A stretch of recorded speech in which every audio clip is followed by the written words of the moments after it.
여러분들 지난 시간에 구조식을 나눠봤고요. 오늘은 중심원자가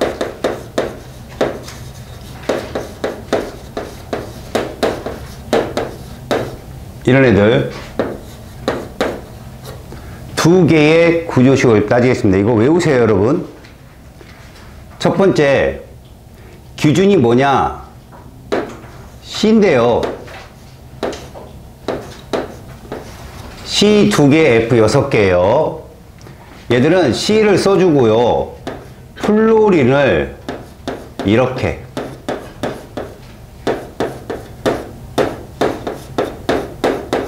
나눠주면 요 사이 결합이 단일 결합이에요.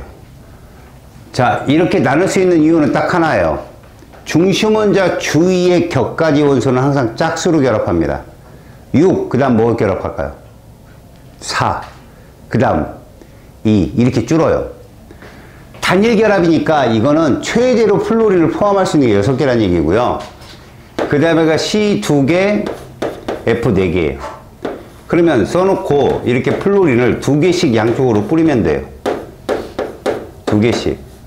그러면 이렇게 이중결합.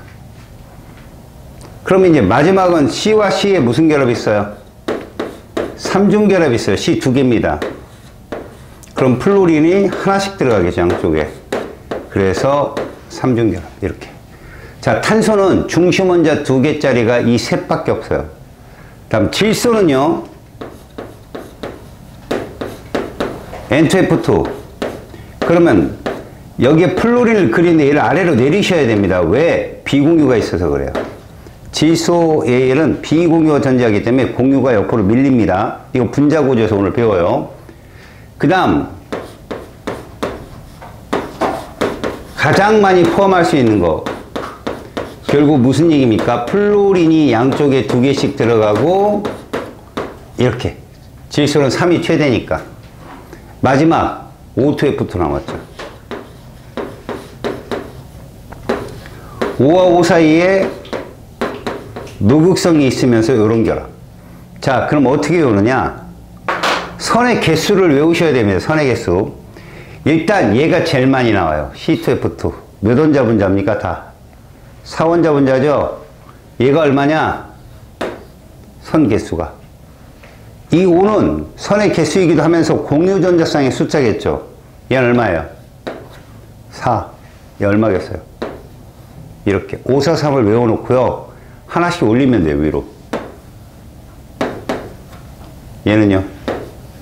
아, 얘하고 같네요. 이렇게. 알겠습니까? 공유전자쌍의 숫자 규칙성 봤어요? 그리고 공유분의 비공유, 그러면 이거에다가 분모에다가 5, 4, 3을 쓰고 비공유를 해주면 되는데, 플로린은 무조건 몇 쌍입니까? 무조건 3쌍이잖아. 그러면 3, 6, 18, 18쌍이에요. 7분의 18 이렇게. 탄소는 없으니까. 다시 이건 6분의 얘들이 3쌍짜리인데 이게 몇 개 있어요? 4개. 12. 6분의 12. 2 나와요, 얘는. 알았죠?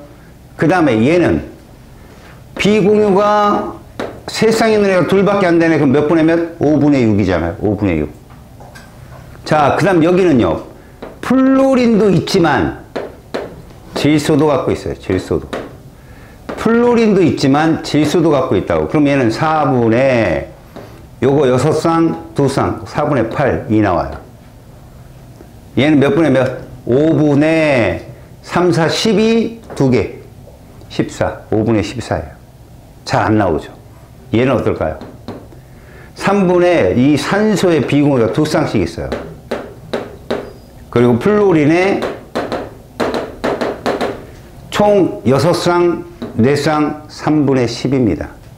자, 그러면 여러분, 여기서 여러분들 알아야 될 거. 기본적으로 4원자 분자 외우셔야 됩니다. 암기. 4원자 분자 암기. 쓱.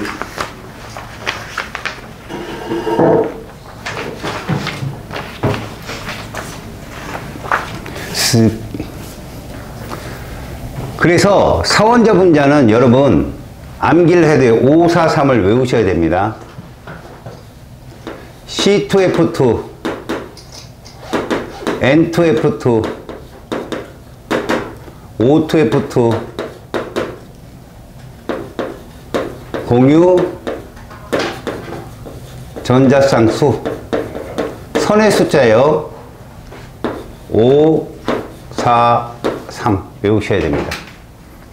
알았어요? 근데 여기서 이제 이런 게 나와요, 여러분. 공유분의 비공유요.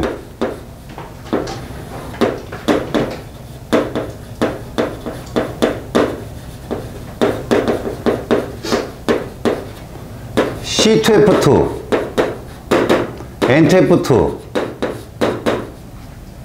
C2F2는 5분의 얼마입니까? C는 없고 플로린 3개씩 있으니까 6이죠. 이게 갔어요? 다음 얘는 4분의 이렇게 될 거 아니야. 4분의 여기에 6쌍 2쌍 8 됐죠? 다시 N2F2와 O2F2요. 4분의 8이고요. 3분의 10이에요. 위에 몇 대 몇 나와요, 여러분? 위에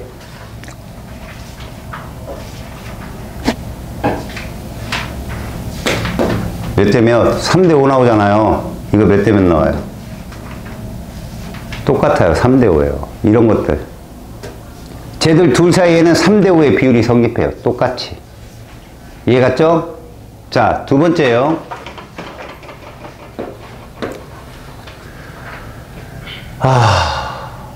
사원자 분자인데요.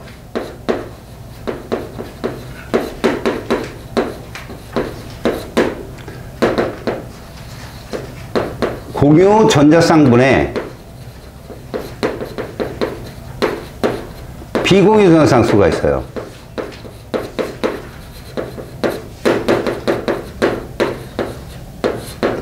사원자 분자 X하고 Y가 1대1이래요, 이게. 그럼 얘 누구냐 이거죠. O2F2 얼마 나왔어요, 아까? 3분의 10 나왔잖아, 아까. 그죠? 그 다음에 얘가 불쑥 나와요. NF3도 3분의 10이에요. 중심은 이제 하나짜리도. 이해 갔습니까? 예외적인 거 봐두시고. 그 다음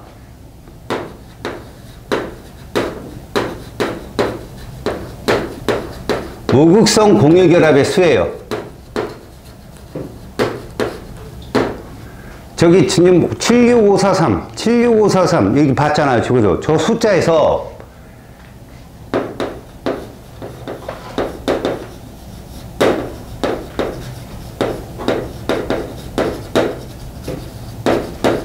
(76543) 누구 빼면 되냐? 플로리 숫자 빼면 돼요. 그럼 무극성이에요. 얘 7개의 공유결합인데 플로린이 6개잖아. 이거 극성공유잖아. 이게 무극성 하나예요. 얘는 6개 중에 플로린이 4개죠? 무극성 2개예요. 얘는 5에 2 빼면 3이에요. 요거 물어본 거예요. 요거. 선생님이 요거. 마찬가지 얘도 마찬가지죠. 무극성 2개, 하나는 5에서 4 빼면 되고 4에서 2 빼면 된다는 얘기를 하는 겁니다. 아셨어요? 요렇게 해서 정리를 합니다. 적어놓으세요. 여러분 요거만 적어놓으세요. 일단 요거는 어디든 딴에 적든지 이렇게 하세요.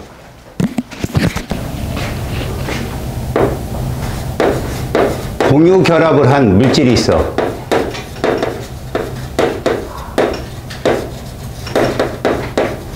우리가 물질 그러면 원소나 화합물을 말하잖아. 공유 결합 물질에는 이런 게 있다. 실제로 공유 결합을 한 물질, 예를 들어서 뭐 우리가 이렇게 보자. 수소와 예를 들어 염소 이렇게 이런 물질들을 우리는 뭐라고 부르냐면 분자라고 부를 거라고. 독립적인 존재가 가능한가? 그지? 근데 공유결합 물질에는 일반적으로 원소로 존재하는 애가 있고 O2, H2 이렇게 존재해. 근데 그 중에 분자 내에서는 인력이 존재할 수 있다는 걸 명심해. 이건 화학 2에 들어가면 또 배운다, 여러분들. 유일하게 공유 결합한 물질은 독립적 존재가 가능하고 그들 사이에 분자 사이 인력이 성립을 해. 그 인력은 공유 결합만큼 세진 못해. 하지만 분자 사이 인력이 있음으로써 뭐가 나타나느냐? 녹는 점과 끓는 점이 나타난다고. 알았어? 그러면 처음에 니들한테 나와 있는 그 분자 결정이라는 게 있잖아. 바로 분자에서 공유 결합에서만 나타날 수 있는 결정이야. 이 분자 결정은 힘이 뭐냐면 힘이 그냥 이거 첫 번째 구성 입자가 누구냐? 분자야, 분자. 구성 입자가 분자야. 그럼 힘이 뭐냐? 분자 간 인력이야.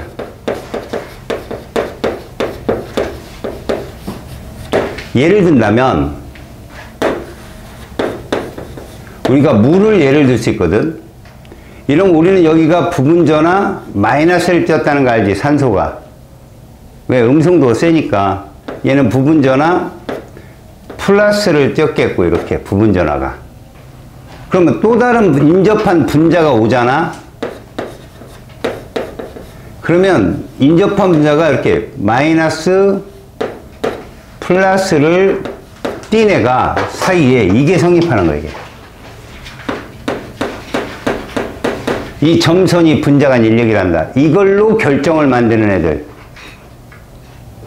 자, 다시 잘 봐요. 기억과 니은으로 나눠볼게요. 기억은 공유결합이에요. 저걸로 결정을 만든 게 아니에요. 니은은 분자 사이 인력이에요. 이걸로 만든 거예요.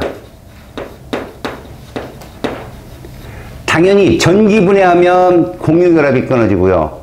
상태 변화할 때 요게 끊어지는 거죠. 아시겠어요? 인력은 얘가 센 거죠. 그때 얘를 가지고 결합을 한 애들은 분자 결정인데 농정권이 비교적 낮아요. 특징, 가장 중요한 특징입니다. 전기 전도성이 있어요.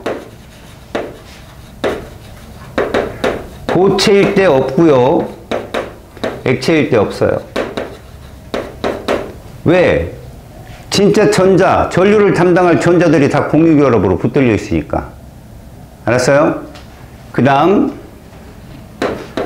녹는 점, 끓는 점이 다른 결정들에 비해서 매우 낮아요.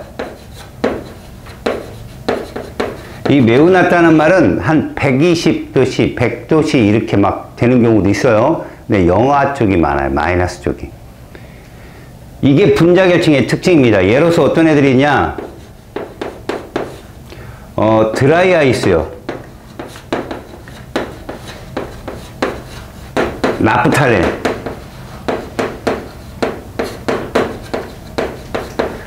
그 다음에 뭐 아이오딘. 비교적 승화성 물질이에요. 승화성 물질. 비교적.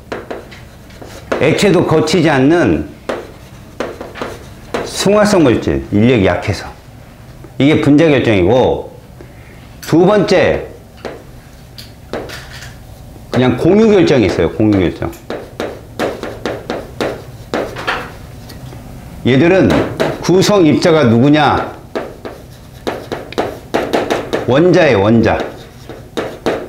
그러면 얘들에게 작용하는 힘은 뭐냐? 공유결합입니다. 공유결합. 얘가 제일 세요. 모든 결정 중에. 이런 애들은 뭐 예를 들어서 다이아몬드 있죠? 그러면 탄소 하나가 이렇게 결합을 하겠죠. 이 끝에 있는 탄소가 또 이렇게 결합을 합니다. 이런 식으로. 이런 식으로. 계속 이렇게 결합해 가는 거죠. 이런 식으로. 이런 식으로. 그럼 이게 무슨 구조냐? 그물 구조가 되거든요. 선은 4개 나와야 되는데 그물 구조가 되어서 매우 단단합니다. 농력 끓는데도 매우 높고요. 자, 유일하게 흑연이라는 애가 있어요. 흑연.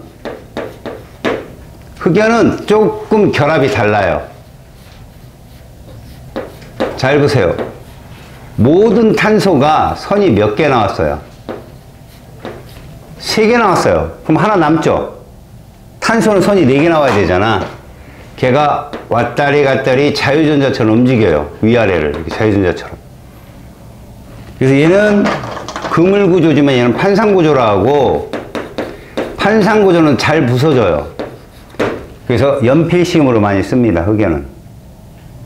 그리고 유일하게 전기 전도성을 보면 대부분 이 원자결정들도 고체나 액체에서 전기를 통하지 않아요. 근데 이 흑연만 유일하게 전기를 통합니다. 유일하게. 그래서 얘를 빼요, 보통. 일반적인 공유결합 물질은 전도성이 고체, 액체 모두 없다. 여러분, SiO2라는 규산염 알죠? 통합과학 시간에 배웠던 애. 걔도 원자결정입니다. 규산염도 원자결정에 해당돼요. 알겠어요? SiO2도 해당된다. 그게 바로 페이지 170쪽 2입니다. 매우 단단하죠. 금강석이니까 다이아몬드. 요런 거 농력비가 매우 높다.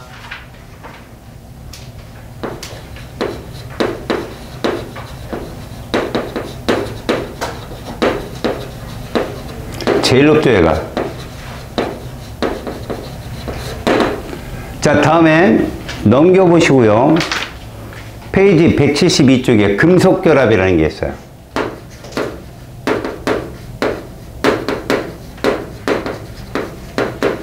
자, 얘는 유일하게 화학원에서만 나옵니다. 금속결합은.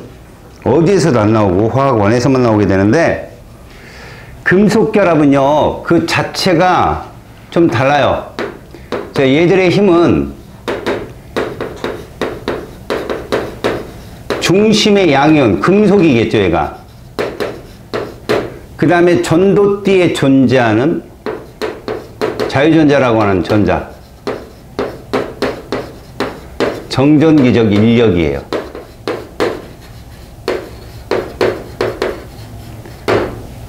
말 그대로 전기력이에요, 전기력. 근데 이 자유전자가 도망가지는 못해요. 금속 밖으로. 도망갈 수는 없고, 중심 양이온과 얘들 간의 정전기적 인력으로 결합한다. 자, 그러면 이들의 표현은 어떻게 하느냐? 이렇게 표현합니다. 보세요.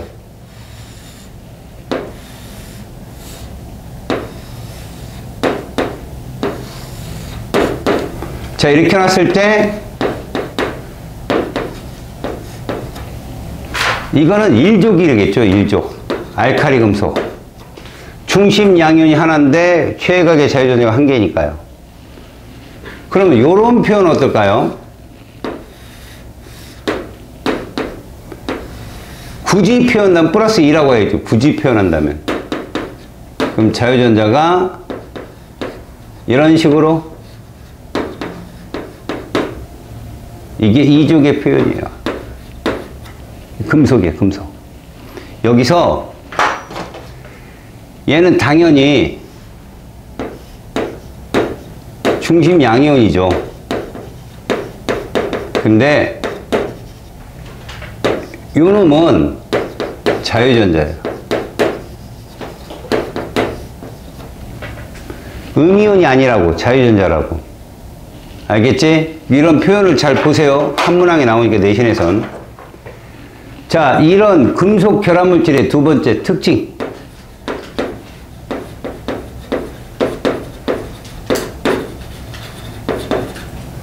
첫 번째, 녹는 점, 끓는 점이 비교적 높다.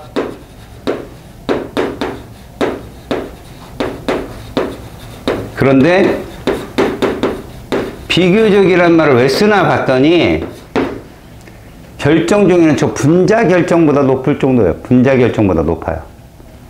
나머지 공유 결정이나 이온 결정보다 훨씬 낮습니다. 결합력이 약하다는 뜻이에요. 두 번째, 열 전도성. 전기 전도성이 좋아요. 누구 때문에 좋겠어요? 자유전자 때문에 좋겠죠. 열도 전달이 잘 되고 전기도 전달이 잘 됩니다. 세 번째, 빛을 비추면 고유한 광택이 있어요. 뭐 금은 여러분들이 TV에서 많이 봐서 알겠죠. 은도 알겠고 반짝반짝 빛나요. 누구 때문에 그렇습니까? 자유전자가 산란해서 그래요. 빛을 자유롭게 움직이기 때문에. 네 번째, 전성과 퍼짐성이죠. 퍼짐성. 연성, 뽑힘성입니다. 이것이 좋다. 뭐 전성 그러면 여러분 부추전, 파전, 김치전 넓게 피는 거 알았어요? 그게 전성이고, 연성이라고 하면은 구리줄 같은 거 있잖아. 전선줄처럼 유연성, 이게 뽑히는 거 이렇게 생각하면 좋은데, 사실 여기서 이 세 개는 모두 누구 덕분이다? 자유전자가 있어서 그래요. 자유전자 때문에 이런 성질이 일어나는 거라고 보시면 되는데, 중요한 건 여러분, 우리가 얘들을 전기장이나 자기장에 걸어주잖아요. 전기장, 자기장 내에서 중심 양이온은 움직이지 않아요.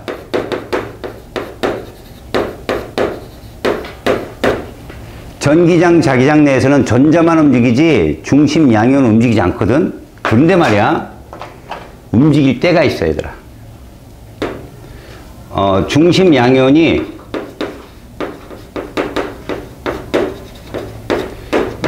이동하는 경우가 있다고요. 어떤 경우냐? 상태 변화요. 특히 금속이니까 용융 정도가 되겠죠. 용융. 고체에서 액체가 될 때 약간 거리 멀어져요. 또 하나가 뭐냐면 여기 있죠. 전성과 연성이 있을 시. 왜? 외부 힘을 받으면 벌어져요. 간격이. 알았습니까? 이런 경우의 특징도 있다. 자, 결론.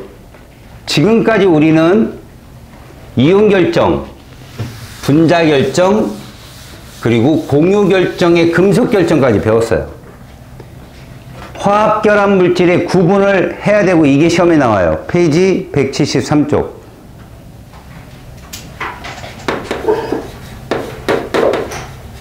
화학 결합 물질의 성질인데, 여러분들은 시험에 이렇게만 보면 돼요. 구분. 어떻게 구분할 것인가 잘 구분합니다. 구분의 제일 첫 번째가 얘입니다. 전기전도성이요. 자, 어떤 거냐면 고체일 때와 액체일 때를 보겠습니다. 고체일 때와 액체일 때를 보면, 자, 먼저 금속 결정은 제일 먼저 얘를 걸러내요. 고체도 전도성이 있고 액체도 전도성이 있어요. 그 다음 걸러낼 애가 누구냐? 얘예요. 이온 결정이요. 액체일 때 전도성이 있어요. 자, 둘을 구분해냈으면 이제 이 둘을 구분해야 돼. 나머지 요 둘. 나머지 누구냐? 분자 결정하고 공유 결정이요. 이 둘은 다 흑연을 제외하고는 둘 다 이거거든요. 그럼 두 번째 뭘로 구분하느냐? 녹는 점, 끓는 점으로. 이때 일반적인 분자 결정은요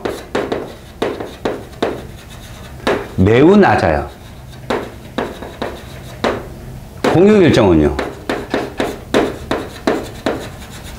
매우 높아요. 이런 식으로. 그래서 공유와 분자를 떨궈내면 4개를 모두 분리할 수 있다.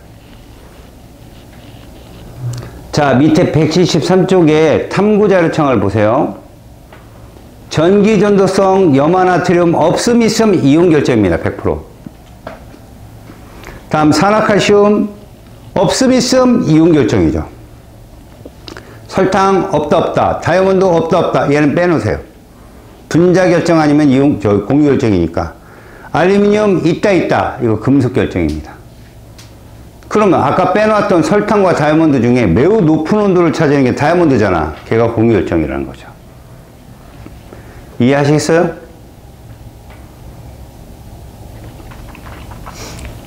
됐습니까? 오케이. 자, 페이지 175쪽. 그 다음에 176쪽까지 여러분들이 풀어보시고 뒤에 숙제도 좀 해오시고 181쪽까지 이쪽은 선생님이 결합의 극성까지 숙제를 드릴 겁니다. 물론 뭐 191쪽까지 숙제로 표시가 되어 있는데 안 해왔겠죠. 분자의 구조와 성질입니다.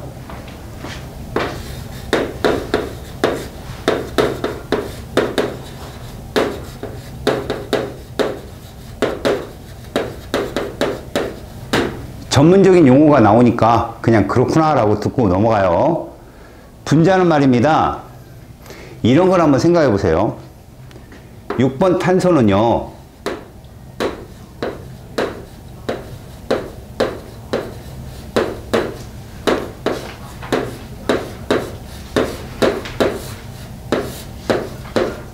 홀 전자수 몇 개였어요, 여러분들?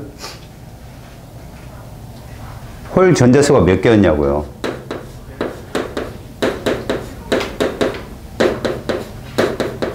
몇 개입니까? 2개인데 우리가 방금 전에 공유 결합할 때 전자 점식을 이렇게 찍었죠? 맞아요? 이 홀전자 몇 개입니까? 4개죠. 그래서 얘를 우리는 공유 공유 원자가라고 하죠. 공유 원자가가 4다라고 풀었어요, 문제를. 홀전자가 2개밖에 안 되는 애를 4개로 풀었단 말이야. 무슨 말이냐? 이건 원자 상태에, 그것도 바닥 상태에서는 얘들이 이렇게 갖고 있지만 공유 결합을 하려면 전자쌍을 갖는 원소가 다가오잖아요. 그죠? 다가오면 얘가 들뜹니다. 들떠요. 다시 말해서 그런 걸 이렇게 써요. 너희들이 일반하게 가면 얘를 들뜨더라. 어떻게 들뜨라 봤더니 저 sp가 합쳐져서 혼성 오비탈을 만들더라는 거죠. 이렇게. 무슨 말이냐? 쉽게 말하면 자기 혼자 이쁘게 전자구름을 형성하고 홀전자 2개를 가졌는데 외부에서 전자구름이 다가오면 다시 재편성을 하는 거예요. 그들 전자구름과 이 전자구름이 합쳐져서 결합을 해야 되니까, 그러다 보니까 S 하나에 P가 3개인 이런 혼성을 갖는다라고 하는 거예요. sp3 혼성. 나중에는 sp2 혼성도 있고요. sp 혼성도 있고요.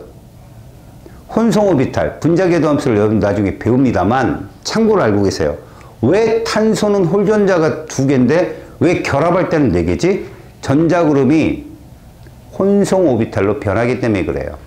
근데 이렇게 되면 에너지의 증가 감소를 다 따져서 증명을 해야 되지만 우리가 그럴 필요는 없다. 그럼 이제 뭘 봐야 되느냐? 모든 원자들이 바닥 상태 전자 배치랑 분자가 되면서 형성되는 전자그룹이랑은 다르더라는 거예요.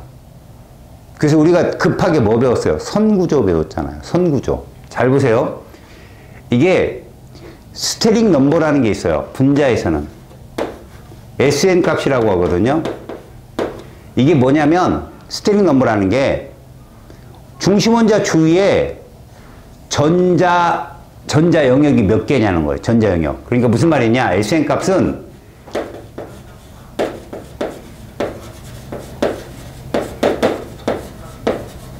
중심원자 주위에 공유전자쌍 방향과 비공유전자쌍 방향을 합친 값이라고 생각하시면 돼요. 이 공유전자쌍 방향이라고 제가 택하는 말은 이것이 단일도 있고 이중도 있고 삼중도 있잖아요. 다 한 방향으로 취급한다는 거예요. 그래서 자, 스테링 넘버 값이 2가 있고 3이 있고 여러분들은 4까지만 배워요. 자, 제가 써준 근조식을 보면 여러분들이 좀 이해가 갈 겁니다. 2는 뭐냐? 베릴륨이에요. 베릴륨은 옥제 규칙을 만족을 안 하잖아요. 아, 여기서 또 질문이 하나 들어있죠. 선생님, 베릴륨 금속인데요? 왜 분자에서 나와요? 금속이든 비금속이든 이용결합성과 공유결합성 공존이 갖고 있다라고 전기용소리 잠깐 배우고 왔어요. 베릴륨 정도면 공유결합성이 어느 정도 있습니다. 그 다음 우리가 배웠던 2짜리 해당되는 게 얘입니다. 이게 2예요. 방향이 두 방향이잖아요. 또 2짜리 누구 있어요? 얘도 2입니다. 이해 갔어요? 이런 애들 공통점이 뭡니까? 공통점이 직선형이라는 거죠. 얘들이 뭐라고요? 직선형. 구조가 직선이에요. 그러면 소위 우리가 결합각을 따질 거거든요. 결합각을 따질 때 공유전자쌍과 공유전자쌍 사이를 재요. 요렇게요. 공유전자쌍과 공유전자쌍 사이를 잰다고. 스테링 넘버 2는 180도입니다. 180도가 제일 각이 큰 거예요. 알았죠? 그럼 이제 3를 보겠습니다. 3는 옥계 규칙을 만족 못하지만 붕소가 3예요. 여러분 이거 정확하게 결합각 몇 도일까요? 120도겠죠. 전체가 360이니까 이해 갔어요? 그 다음 누가 또 3냐? 그럼 얘도 3입니다. 근데 잘 보세요 여러분. 결합각이라는 건 전자쌍 간의 반발인데 얘하고 결합각이 같을까요? 엄밀히 말하면 달라요 여러분. 봐요. 얘 결합각은 120이 맞지만 얘 결합각은 120 아닙니다. 공유전자 두 쌍이기 때문에 정확히 말하면 122도예요. 그럼 요 각이 줄어요. 116도로. 그 요 각은 몇 도예요? 122도. 이런 식인 거죠, 그냥. 근데 누가 이 각을 왜 그래요? 뭔 거예요, 그냥? 평면인 거예요, 평면. 알았어요? 평면. 평면 삼각형. 얘 말고 얘도 있을 수 있어요. 비공유가 있지만 쟤도 스테링 넘버가 3입니다. 방향이 세 방향이니까. 얘는 구분형이야. 각이 120도보다는 좀 작아요. 비공유가 있기 때문에. 구분형이에요. 구분형. 하지만 우리가 결합각을 다 따져라 그게 아니에요. 얘는 직선형이라면 얘는 평면형이다. 어차피 여러분 얘도 평면이에요. 직선도. 2차원 구조잖아. 2차선 상에 있는 거잖아. 평면인데 얘는 삼각평면 둘은. 얘는 구분형. 비공유가 있기 때문에 이 둘은 그냥 삼각평면이라고 따져줘요. 자, 중요한 건 4인데 지금까지 스테링 넘버 2나 3나 다 평면이었거든요. 직선이든 삼각평면이든 구분형이든 이 4는 얘가 있을 수 있어요. 이거 공간상입니다, 여러분. 입체입니다. 그래서 얘는 109.5예요. 그러니까 탄소가 두 개의 공유전자쌍 같은 면에 있지만 한 쌍은 앞으로 튀어나오고 한 쌍은 뒤로 들어가요. 이런 식으로. 입체 구조라는 거죠. 정사면체 구조예요. 정사면체 구조. 이렇게. 정사면체 구조. 아셨어요? 그 다음 질소. 얘 역시도 스테링 넘버 4입니다. 이것도 입체예요. 삼각뿔형. 자, 얘가 109.5도인 정사면체 입체라면 얘는 이렇게 공유전자쌍 사이만 본다 했잖아요. 107도인 삼각뿔형이라고 그래요. 다음에 산소는 정확하게 스테링 넘버 4지만 구분형입니다. 평면이에요. 구분형. 요 결합각이 104.5도예요. 여러분, 입체가 누구라고요? 요 둘밖에 없어요. 요 둘만 입체고요. 나머지들은 모두 평면 구조입니다. 그래서 학교 선생님들이 이런 말씀을 하실 거예요. 이중결합 들어가거나 삼중결합 들어가면 평면이야. 맞는 말입니다. 하지만 걔들만 평면은 아니라는 거죠. 알았어요? 다중결합이 들어간 건 평면이 맞아요. 근데 걔들만 평면은 아니에요. 얘조차도 평면이거든요. 스테링 넘버 4지만. 아시겠어요? 이게 여러분들 책에는요, 208쪽에 그 내용이 써 있는 겁니다. 거기 전자쌍이 2개, 3개, 4개 이렇게 써 있죠? 방향을 제시한 거예요. 방향을. 알았어요? 물론 2개는 베릴륨밖에 없고 3개는 붕소밖에 없습니다만 그 3개에 해당되는 스테링 넘버 3에는 탄소와 질소도 들어갈 수 있다는 걸 보여주는 거예요. 지금. 알았죠? 그 다음 4개는 탄소, 질소, 산소가 있는데 탄소, 질소가 입체를 구성한다라는 것을 보여주고요.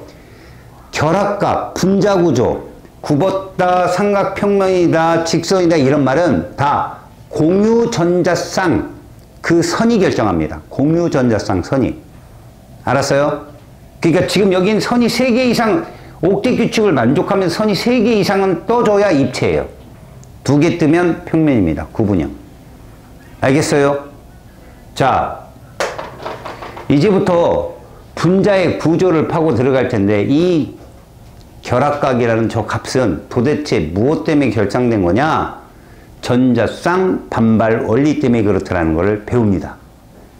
무슨 얘기냐? 여기서부터 한번 보세요. 여기 3개, 수생 넘버 4에서 공유전자쌍만 있으면 전체의 전자쌍들의 반발이 고루 평형하기 때문에 109.5도인 정사면체 구조를 이루는데 비공유 합성이 딱 나타나면 이 공유전자쌍이 밀려요. 비공유한테.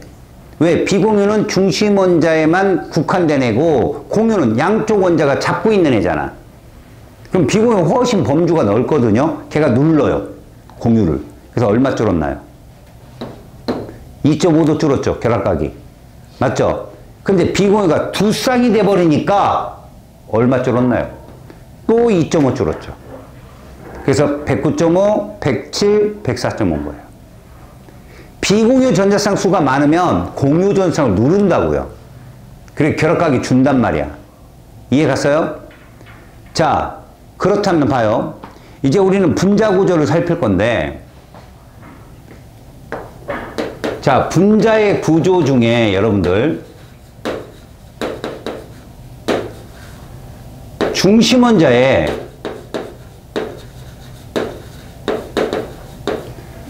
비공유가 없는 경우로 보세요.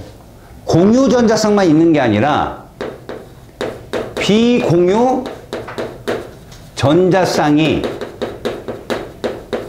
없다 이렇게 보시라고. 비공유가 없으면 공유만 존재하잖아요. 그럼 걔들이 결합각을 일정하게 유지하는데 조심해서 봐야 될 게 여러분 봐요. 베릴륨이 있어요 여러분. 플루오린이 이렇게 결합했다고 칩시다. 붕소가 있어요. 플루오린이 결합했다고 칩시다. 탄소가 있어요. 자, 얘가 수생 넘버 2고 3예요. 평면입니다. 무조건. 결합각 몇 도라고 이거? 180이고요. 이 몇 도라고요? 120이고요. 몇 도라고요? 109.5라고 합니다. 이걸. 이해 갔어요? 비공유가 없다면 얘는 이렇게 대칭적인 구조를 이룰 수 있어요. 대칭 구조로. 이해 갔어요? 그런데 중심 원자에 비공유가 존재를 하잖아요.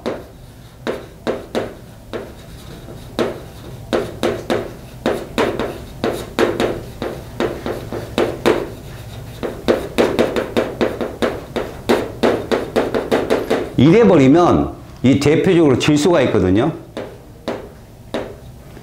이렇게 돼버리면 얘가 전자구름이 전기장 영역이 상당히 넓어진다고요. 넓어지면서 누굴 눌러요? 플루린이 결합된 얘를 공유전자상 누르게 되면 요 공유전자쌍과 공유전자쌍 사이가 결합각인데 이게 이렇게 죽는다고요. 각이 좁아진다고. 알았어? 그럼 이게 대칭으로 보이냐 이게? 대칭으로 안 보이잖아. 그치? 우리가 대칭이다라는 표현을 뭐로 쓰는 줄 알아 얘들아? 우리 이런 걸 무슨 공유 결합이라고 저거? 극성 공유라고 하지 않았니? 그치? 극성 공유지. 극성 공유인데 플루린이 음성도가 더 세니까 우리 이렇게 표현하지. 이거 뭐를 표현한 거야 얘들아 이거? 쌍극자 모멘트 표현한 거잖아. 맞지? 기억하지? 음성도가 센 쪽으로. 얘도. 이게 대칭이야. 합치면 0 된다고. 합치면. 마찬가지야. 쌍극자 모멘트가 이렇게 형성이 되어서 결과론적으로 얘는 마이너스를 띄고 얘는 플러스를 띄워도 이것들이 대칭이 되어서 얘는 전체적으로 대칭 구조가 되는 거야.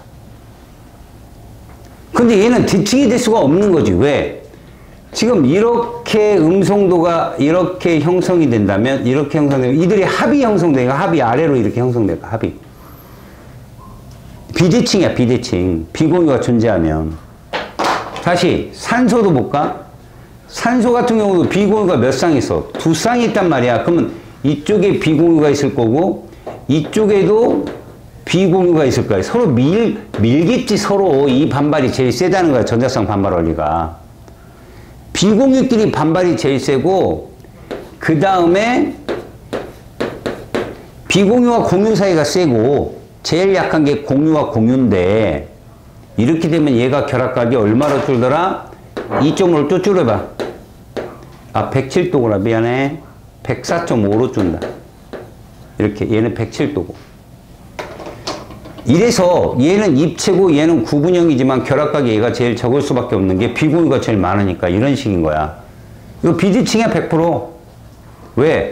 쌍극자 모멘트가 이렇게 형성이 되는데 이 둘이 대칭이 아니니까 합이 이렇게 형성된다. 아래쪽으로. 알겠어요? 이런 걸 비대칭 구조라고 한다 이런 얘기야. 그러면 거기에 중심 원자에 다중결합이 있는 경우 그러면 기본적으로 다중결합 존재하면 평면구조고 맞지? 다중결합이 존재한다라고 한다면 그거는 방향성만 제시해주면 돼. 방향성만. 다시 말해보자. 여러분 이산화탄소 보이냐? CO2? CO2 양쪽에 산소가 있지? 이거 대칭구조야. 중심 원자에 비공유가 없잖아. 다시 얘들아. 이게 대칭이다. 이게 비대칭이다를 먼저 찾으라고. 자, 대칭의 특징. 중심 원자에 비공유가 없어야 돼. 맞지? 그리고 가장 단순한 거 하나. 얘들아, 대칭이 되려면, 잘 들어. 그냥 외워봐. 대문자가 하나거나. 대문자가 하나인 게 뭐 있는데? O2, H2, N2. 이게 대칭이야. 대문자가 두 개일 때, 알았어? 대문자가 두 개일 때, 중심 원자에 비공유가 있어야 돼? 없어야 됐어? 없어야 됐어. 그래야 대칭이야. 있으면 뭐라고? 비대칭이야. 한번 봐라. 잘 봐. 이거 대문자 두 종류지. 두 종류인데 중심 원자에 비공유 없지. 대칭이야. 이거 대문자 두 종류지. BF3인데. 중심 원자에 비공유 없지. 대칭이야. CF4야. O원자 분자지만 대문자는 두 종류 화물이잖아. 중심원자 비공유 없지. 이거 대칭이야. 근데 NF3 대문자 두 개인데 N이 비공유를 갖고 있잖아. OF2인데 O가 비공유 갖고 있잖아. 그럼 너희들이 외울 거 딱 두 개네. 누구? 얘 대칭이야? No. 외우라고. 중심원자가 N이나 오면 무조건 비대칭이야. 그럼 하나만 더 알려줄 거야? 비대칭에. 거기 맨 209쪽의 맨 아래에 두 개 잘 봐봐. 뭐뭐 있냐면 이런 애가 있다 봐라. 이게 시아나산이거든? 또 하나 뭐가 있나 봐봐. 얘들 100% 비대칭이거든. 니들 눈으로 봐도. 공통점이 뭔가 봐봐. 공통점. 저 화물이지. 대문자가 몇 개 이상 되냐? 3개 이상 무조건 비대칭이다. 화학식만 딱 봐도 알아. FCN 비대칭이야. 대문자가 3개니까. CF2O 비대칭이야. 이거 대칭이야 비대칭이야? 대문자 몇 개냐고. 비대칭이라니까 그냥. 니들이 대칭인지를 알고 싶잖아? 대문자가 2개 해야 돼. 그럼 뭐야? 중심원자에 비공유가 없으면 돼. 대문자가 하나이면 돼. H2, F2, O2 이런 애들은 대칭이야. 근데 대문자가 3개 있지? 무조건 비대칭이야. 그러니까 생각해봐.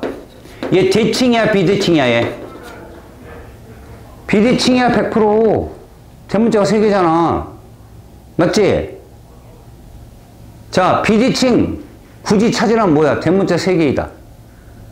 대문자 2개일 때는 중심원자에 비공유가 있다. NO. 자, 대칭인 거 찾아라. 그럼 뭐요? 대문자 하나다. 2개라면 중심원자에 비공유 없어야 된다. 이거야 조건이.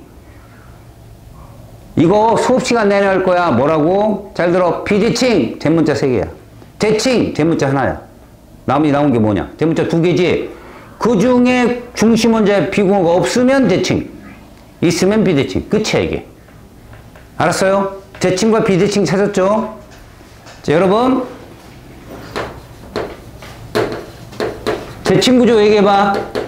조건이 뭐였어? 대문자 몇 종류? 한 종류. 예를 들어 누구? 이런 애들이 대칭이라고. 근데 대문자가 2종류일 때는 중심원자가 누구여야 돼? 베릴륨이나 붕소나 탄소. 얘들이 특징이 뭔데? 비공유가 없다. 됐지? 자, 두 번째야. 비대칭 구조 특징. 비대칭 구조 특징. 대문자 몇 종류? 3종류 이상이면 무조건 비대칭이라고. 비대칭. 그 다음에 대문자가 2종류일 때 중심원자가 누구면 비대칭이다. 이렇게. 여기까지 됐어? 자, 그럼 봐라. 우리는 대칭을 앞으로 뭐라 할 거냐? 아까 쌍극자 모멘트 우리가 한번 대조해봤지?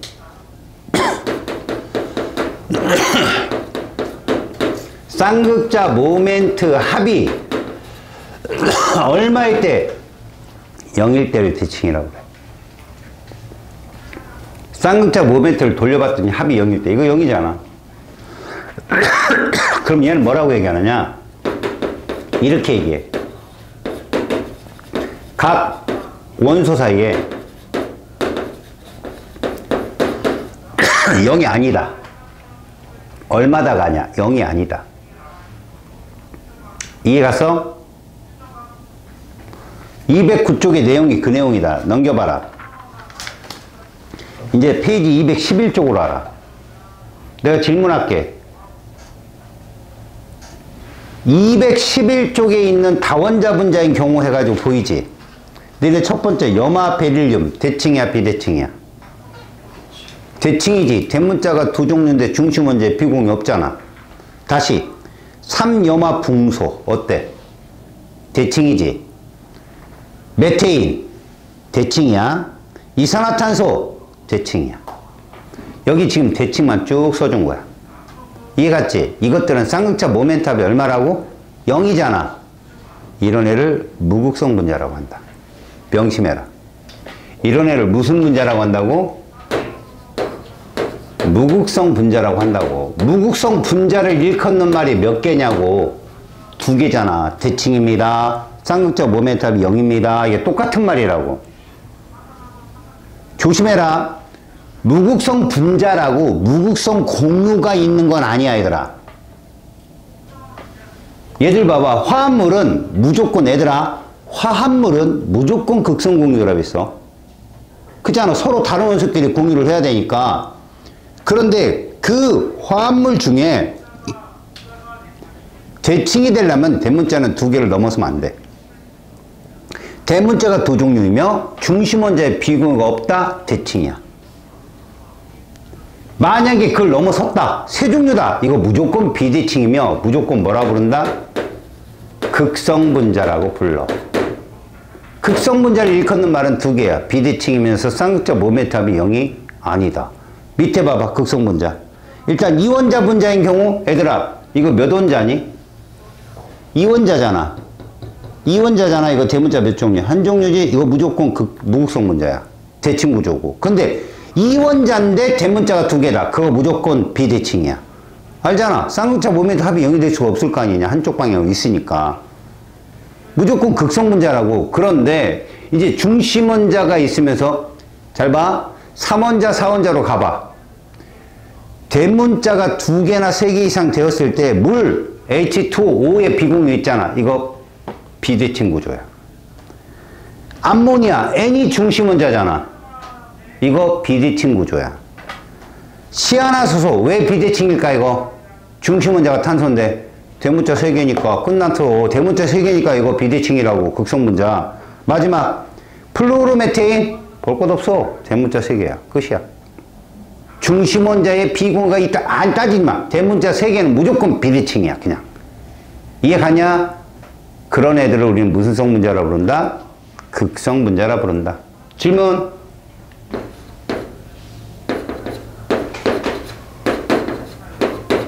이거 대칭이야, 비대칭이야? 대칭이잖아.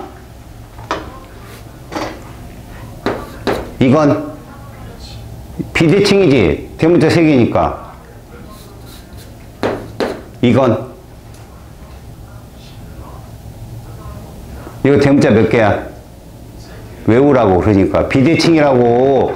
괜히 눈으로 보여주는데 양쪽으로 이러지 마. 이거 입체야, 입체. 얘들아, 입체라는 건 이 상태에서 여기 CL 붙고 여기 H 붙고 H 붙는데 이렇게 된 건데 그려주길 이렇게 그려도 니네한테 눈속임 하는 거라고. 그러니까 뭐라고 외워? 대문자가 3개는 무조건 비대칭이다. 외워버려 그냥.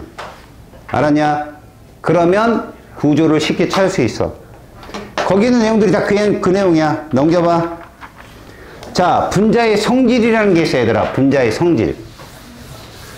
분자는 극성 분자와 무극성 분자가 있잖아. 잘 들어봐. 무극성 분자에서 얘를 한번 보자. 이거 대칭이지, 맞지? 기잖아. 얘가 대칭 구조면 쌍극자 모멘트 합이 얼마다?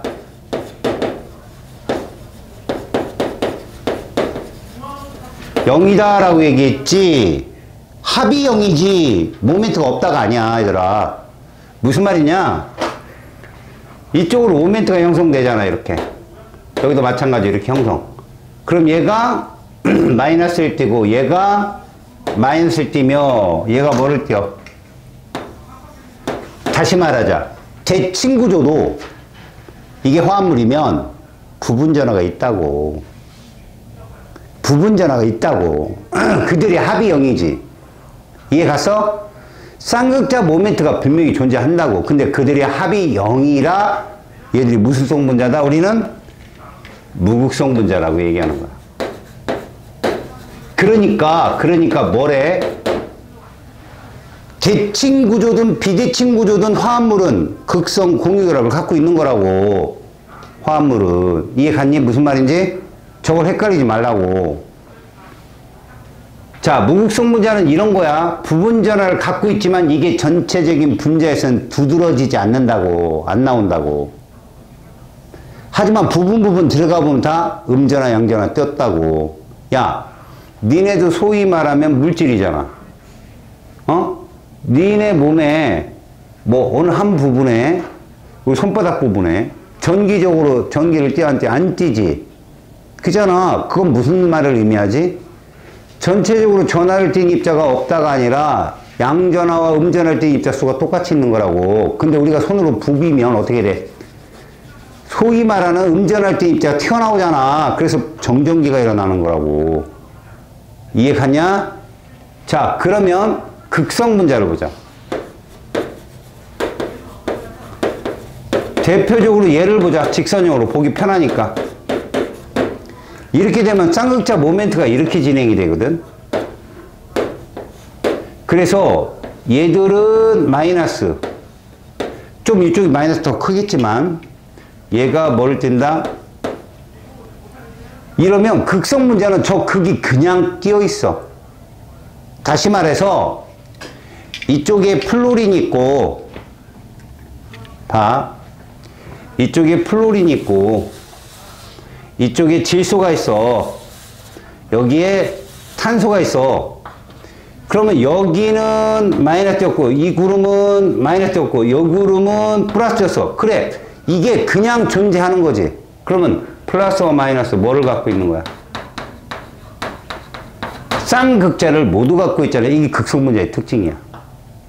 플러스와 마이너스가 어떻게 존재한다고? forever. 정전기가 아니에요, 여러분. 영원히. 이런 애들은 음전하를 띤 입자를 갖다 대든 양전하를 띤 입자를 갖다 대든 모두 끌려와. 쌍극을 모두 갖고 있으니까. 얘 봐봐. H2인데 얘가 음전하, 얘가 양전하를 띄었어. 이렇게. 그러면 에버나이트 음전하로 대전체를 갖다 대면 이 둘이 당겨오겠지. 쌍극을 모두 갖고 있으니까. 영원한 쌍극을 갖고 있으니까. 근데 플러스로 된 유리막대를 갖다 대면 산소가 끌려온다니까. 어쨌든 다 끌려와요. 뭐가 존재해서? 쌍극이 존재해서. 그게 첫 번째 중요한 특징이다. 무극성은 분명히 내부에 부분 전환이 있거든. 근데 전차합이 0이라 전하를 띄지 않아. 이해 갔어요? 두 번째, 전기장, 자기장에서 한쪽 방향으로 딱 배열하는 게 극성 분자의 성질이야. 극성 분자의 성질. 알았어요? 무극성은 전기장, 자기장의 영향을 받지 않아. 마지막, 용해도 극성 분자는 극성 용매에 잘 녹아. 이거 왜 그런가 봐봐. 보통 분자들 간의 인력을 한마디로 정의는 못해. 무슨 말이냐면 분자들은 서로 점선이 있잖아. 분자 간에는. 그 인력을 좌지우지하는 건 일단 분산력이라는 힘이 있거든. 그러니까 전자구름의 분포라고 생각하면 돼. 전자구름의 분포가 좀 크게 형성되는 애들이 분자량이 큰 애들이야. 일반적으로.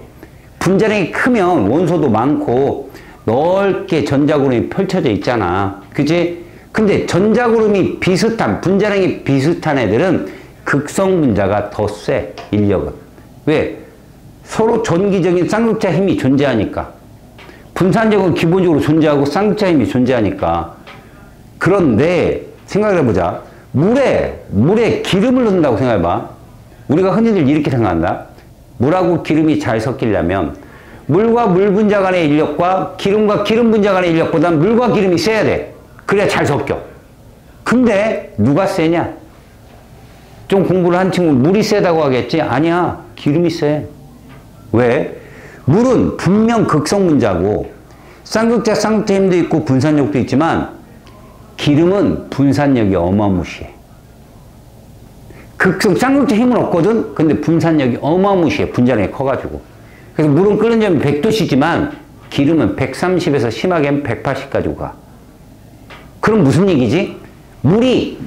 기름 분자 사이에 못 들어가. 인력이 너무 세서. 근데 이걸 다 통틀어 보면 이렇더라는 거야. 무극성 분자들은 극성 분자와 섞이지 못하는 게 분자들 간에 각 분자들 용매 용질 간의 인력보다 용매 용질 간의 서로의 인력이 세야 되는데 그렇지 못하니까 못 들어가는 거지 그 안으로. 자, 우리는 간단하게 이렇게 볼 수 있어. 야, 이렇게 세 개를 섞었어. A, B, C를. 누가 섞일 것 같냐? A, B, C 중에 누구는 섞일 것 같아? 얘는 안 섞어서 층이 생긴 거고 얘도 안 섞어서 층이 생긴 거지만 그지? 만약에 얘가 극성이라면 얘들 둘은 뭘까? 무극성이겠지. 그래서 A, C는 섞여. 반대로 B가 무극성일 수도 있어. 그러면 A, C는 극성이란 얘기야. 이해가냐? 물질적인 비교가 극성이다 아니다. 다만 얘는 왜 맨 밑에 있어? 밀도가 커서. 이해갔어? 그럼 이런 층을 만들려면 어떻게 해야 돼? 제일 먼저 C부터 붓고 그 다음에 B 붓고 A를 부어야 이렇게 나와. 그럼 내가 이걸 흔들었어 얘들아. 막 흔들었어. 그랬더니 이렇게 되었대. 그럼 B급 층은 누구 층일 거 아니야? 그 누구 A, B, C 중에 B라는 거지 B. A, C는 섞였으니까 밑에 커다란 층을 만들고 있고. 이해 갔어? 무슨 말인지? 알았냐? 자, 맨 밑에 그 분자량과 농력분은 뭘 말하는 거냐면 분자량은 분산력이거든.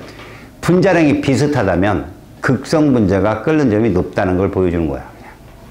알았어? 근데 내가 아까 기름하고 물을 예를 든 건 꼭 극성 분자가 분자량도 있고 성체도 있다고 인력이 센 건 아니다. 분자량이 어마무시하게 커져버리면 걔가 셀 수도 있다는 걸 알려주는 거야. 알았어? 니네 215쪽 와봐. 내가 딴 건 물어보지 않을게. 자료 2번에 다 물질 보이냐? 다? 구조식 보이냐? 얘 대칭이냐 비대칭이냐? 비대칭. 왜? 그렇지. 저렇게 보는 거야. 그냥 대문자 3개니까 볼 것도 없어. 비대칭이면 극성분자 맞지? 두 번째, 얘 평면이냐 입체냐? 방향을 봐. 스티링 넘버 3잖아. 또 하나. 다중결합이 있잖아. 무조건 이거야 평면이야. 알았어? 선이 방향이 4개 이상은 있을 때 입체가 존재한다고. 그것도 비공유가 두 쌍이면 안 되고 구분형. 산소는 안 된다고. 근데 여러분 참고로 내가 이거 하나 알려줄게.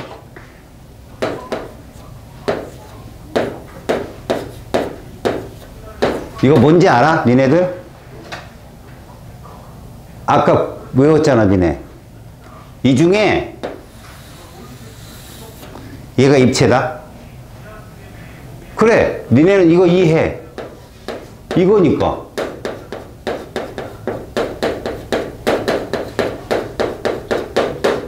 이탄소도 스티링 넘버 4고 얘도 4니까 정사면체가 대가리 맞고 이렇게 꼽혀 있는 거야.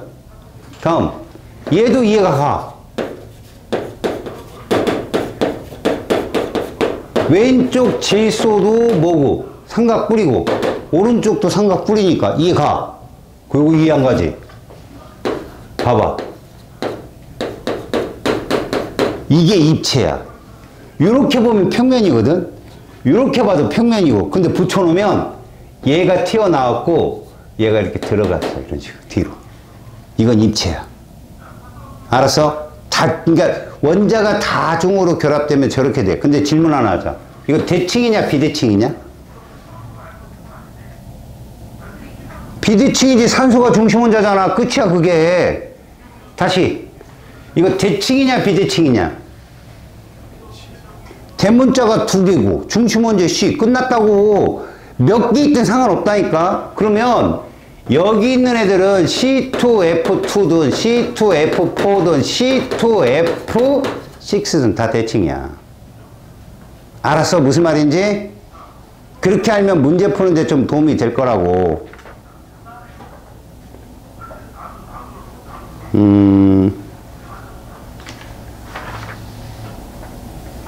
여기 있는 문제를 내가 줄 거야. 숙제 해와. 알았지?